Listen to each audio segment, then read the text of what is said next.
masters of speed. This is Formula One.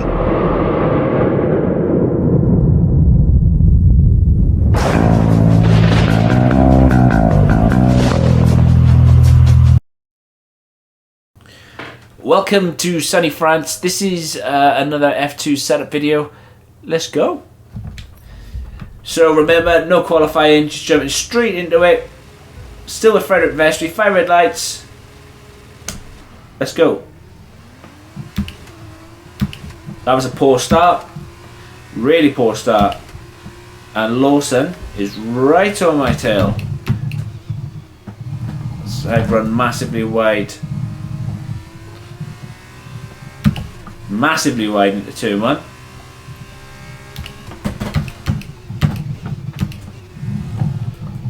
Absolutely love these cars. I don't know how many times I keep on saying it, but I absolutely do.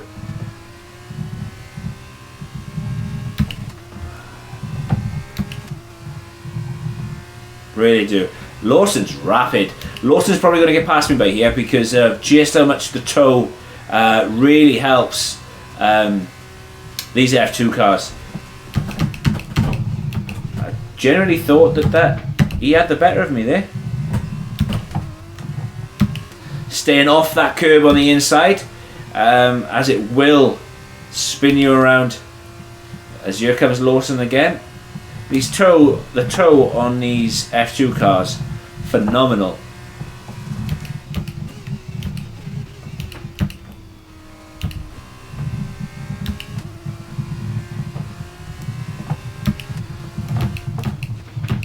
Staying off the brakes as much as I possibly can, because this circuit is all about speed and keeping that minimum speed up. Difficult to do. France has never been a great circuit to me. I do tend to struggle here a lot.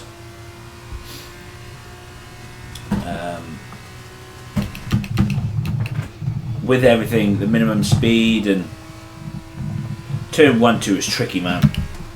It really is. If you're at that curb on the right hand side of turn 1, it's spinning you around, and that's something that you just don't want to happen because it can be a nightmare.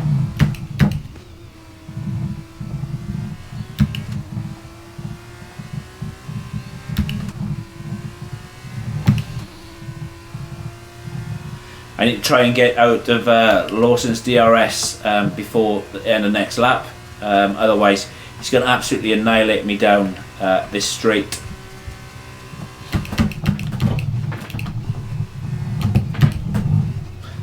I knew that was going to be track limits as soon as I turned in.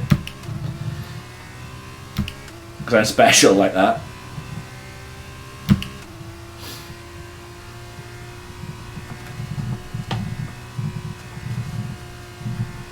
Turn 11.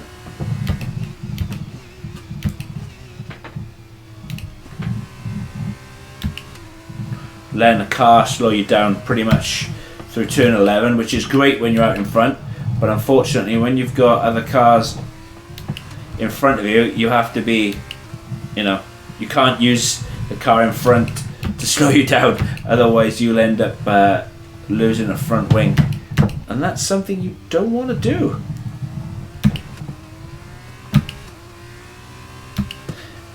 I mean, the AI is super strong up of the last turn 15. It's okay though. It is okay.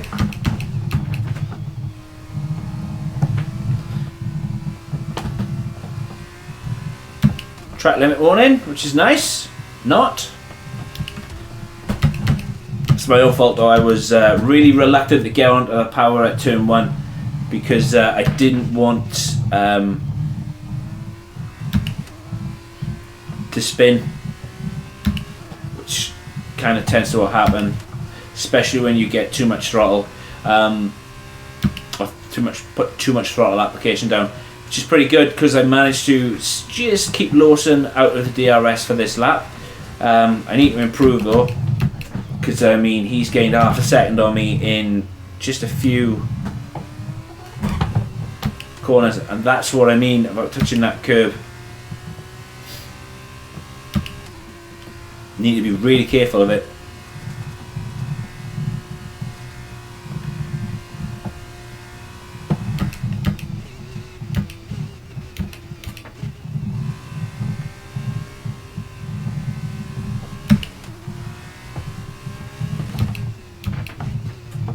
And don't be afraid to over rev these engines as well, because you need as much power as you possibly can.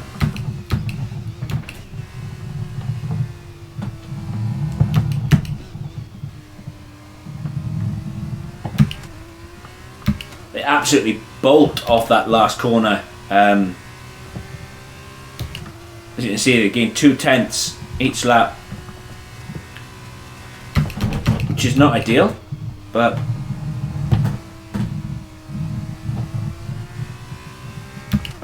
it is what it is.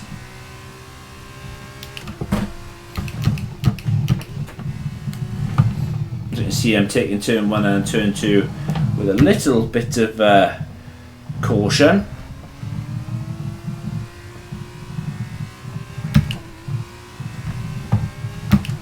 But we haven't got to risk it when you're out, when you're out in front. You haven't got to risk it. Yes, you can risk it when you're obviously in a dogfight with all the other cars, and you should be fine. It's just me, I'm just not risking it when I don't need to.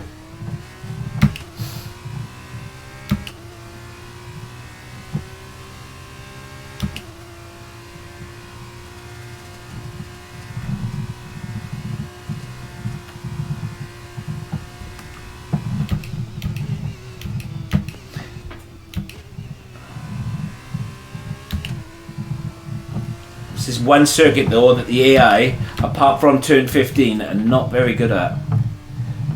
You get circuits that they are super fast at, like Monza in the dry or wet. They are absolutely, well, super rapid. I would like to say that not even the pros could beat the AI around Monza.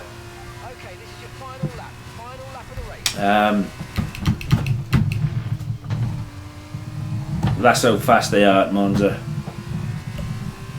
That was a much better take in a turn 1 and turn 2. We're only human as well. We all make mistakes, and we do. It's just how we learn from those mistakes and better ourselves. And that is the main thing.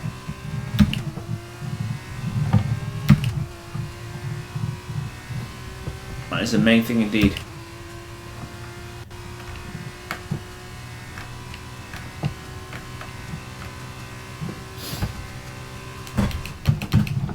I've said France is a mixture of high speed and low speed corners. These long straights are great and all, but it's very difficult. A bit like Austria, you have to keep the speed up a lot.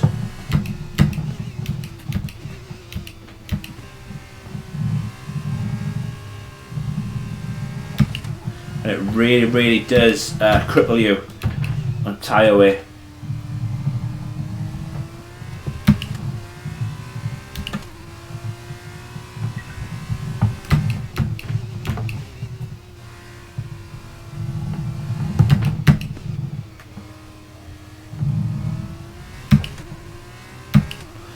What's this last lap? So we're almost to the line. Obviously the setup will be after this. This has been France. And I really hope the setup helps. And like I said, let me know in the comments below what you think of the setup.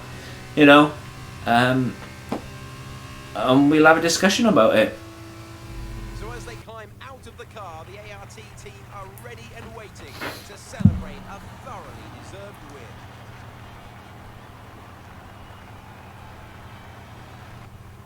Tell me, Davide, what was the key to this success? This race, this win, was about one thing and one thing only: consistency. Anyone can be quick for just one lap, but there's a difference between that and being quick every lap, over and over and over. If you can do that, if you can gain ground when your opponents make mistakes. But then not make mistakes on your own. You can just push and push. ART, the French team who have been racing since the 90s in various forms of motorsport, are once again back on the winner's podium today after a brilliant display of driving skill.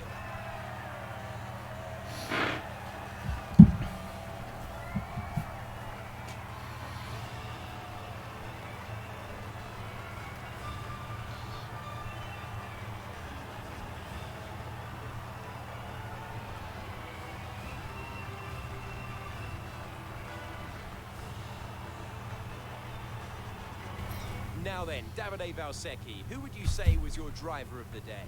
Difficult call, but I'd like to say Theo Pourchaire. He's just so gifted at getting the most out of the tires, and he showed that today. That's it for today's race. From Davide and I, it's goodbye, and we'll see you when Formula 2 returns. So this is the France setup, and this is what I've got. So France is a high speed with low speed corners circuit. It's a difficult circuit. It's very difficult on tyre wear as well. So again, that's something you need to be mindful of when you are racing. So with the front wing, I've gone for 9. Rear, I've gone for 7, and that is mainly for turn 1, and then the long left-hander, which I believe is turn 11. It's the turn that Charles Leclerc crashed out at in this year's France Grand Prix. So yeah, again, I've gone with the 80 on diff. It's all to do with how quick the power gets put to the rear wheels. Some people like to run it at 60, again, it's personal preference. And again, it goes back to what I was saying in the Austria setup about these setups being a guide and how you need to find the right balance for yourselves. Again, suspension geometry by now, you should all know that right, left is kind of the key to go to. You can spend all the time in the world getting your cambers just right, the front camber, the rear camber, the front toe, rear toe. It's personal preference, and it's down to you guys. As I said, these setups are just guides. Suspension, I do prefer a stiffer front end than rear end, so I've gone for 6.3, 6.2, 4.3, and again the 4.3 is to higher the front and squat the rear down, give you that little bit of extra stability at the rear. Brakes 50, again it's down to the fact that I use ABS, unfortunately, and I say unfortunately, and I do not mean that as a slur or a slant against anybody that uses ABS, but prior to my wheel braking I was no assists at all. And again, tyre pressures have gone for 22.5 in the front and 21.3 in the rear. This has been France, Paul Ricard. I really hope it helps, I really do, honestly, and if you have any questions, hit me up in the comments below, and wherever you are in the world today, take care, hope you're good, hope you're well, do all that good stuff, hit that like button, hit that subscribe button, I'll catch you in the next one, peace.